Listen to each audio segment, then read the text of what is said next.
అందరి భాగస్వామ్యంతో, అందరి సహకారంతో, అదే విధంగా ఇంకొక విషయం కూడా చెప్తున్నా, నాగేశ్వర్ గారు లాంటి వ్యక్తుల సూచనలు కూడా మేము తీసుకోవడానికి సిద్ధం.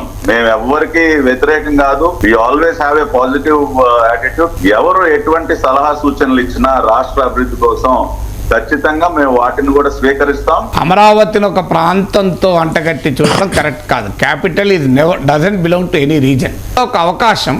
సో డెఫినెట్గా ఈ అవకాశాన్ని ఈ 5 ఏళ్లలో గనక ఒక సబ్స్టాన్షియల్గా గ్రౌండింగ్ అయితే భవిష్యత్ రాజకీయ మార్పులకు కూడా అమరావతిని ముట్టుకోలేవు. నాగేశ్వర్ గారు, మీరు అన్నట్టు this is a golden opportunity to create a world class capital city, new technologies అని ఉపయోగించి. ప్రభుత్వాలను గౌరవించాలి. రాజకీయ వ్యవస్థ ఎవరు ప్రజలు అధికారం ఇచ్చిన తర్వాత ప్రజలందరికీ సంబంధించిన ప్రభుత్వం కదా. అందువల్ల ప్రభుత్వాలు ప్రజలకు మేలు చేస్తానంటే నాలాంటి వాళ్ళు ఏ ప్రభుత్వం ఉన్నా, ఏ ముఖ్యమంత్రి ఉన్నా, ఏ ప్రధానమంత్రి ఉన్నా కూడా సంబంధం లేదు. ప్రజల కొరకు ఖచ్చితంగా సహకరిస్తాం.